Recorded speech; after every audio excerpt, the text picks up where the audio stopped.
Chapter 23, verse 24.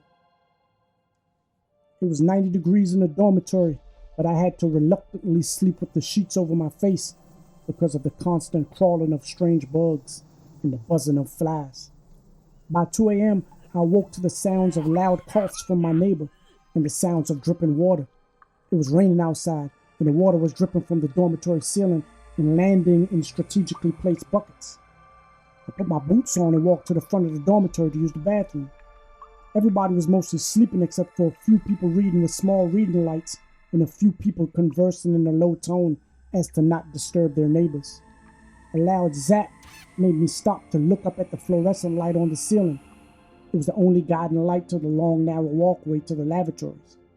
A fly had just landed on it and got electrocuted. The bathrooms were split. To the right were toilets and urinals, and to the left were the community showers and wash basins, with the hallway going down the middle. In one of the bathroom stalls, to the right, one man was holding a tourniquet below his calf muscle, while another man was sticking him in the back of his leg with a needle filled with heroin. Pus was leaking out of the infection from one of the leg wounds, and blood covered the floor as they searched for a new vein to pierce. They paid me no attention.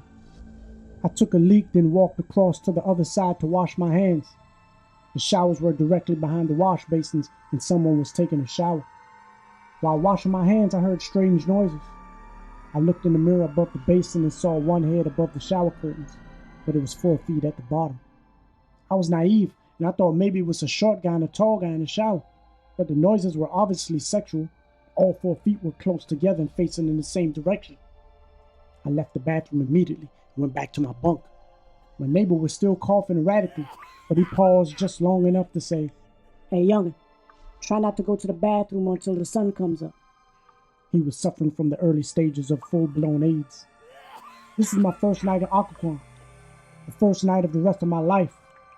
I was surrounded by grown men, some strong, some weak, some honest, most manipulative, some peaceful, most not, psych patients amongst sane men, a lot of perverts, a lot of deviants, a lot of dope fiends, and a lot of thieves. Most steal to survive, some steal just to steal. Strong men with a lot of flunkies, flunkies with flunkies, flunkies flunking flunkies, best friends stabbing each other, or I was naive enough to think they were. Men fucking men, suckers sucking suckers, blood being shed, blood being drawn into syringes, fiends fiending and sharing needles, sticking each other in hard-to-reach sections. Once the normal veins become distressed from heroin use, they would collapse and be impossible to use, so they would search for other veins to inject. Back of necks, heels, calf muscles, assholes, testicles, and even beneath the tongue. They would need assistance to get to those hard-to-reach places, and they had no problem asking.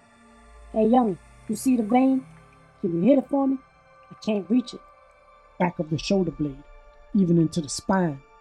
It was shaping up to be a very interesting summer, to say the least. A summer I couldn't imagine in my wildest dreams.